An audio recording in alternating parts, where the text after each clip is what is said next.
I think's worth videoing. So, I've been feeding some birds outside the windows here so I can see them. Okay. I filled that one up twice or 3 times now in a couple weeks. I fill them up about once a week. But we've got a new one at the yard sale or flea market this week in Waterloo, and the guy had it tied up, or had it with this like long twisty tie type material here, right here, and the birds decided they wanted it on the ground.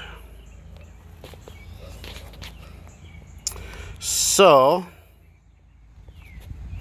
now there's the lid for it right there. So now I'm gonna have to wire it up, and I'll show you how I do that here in a minute.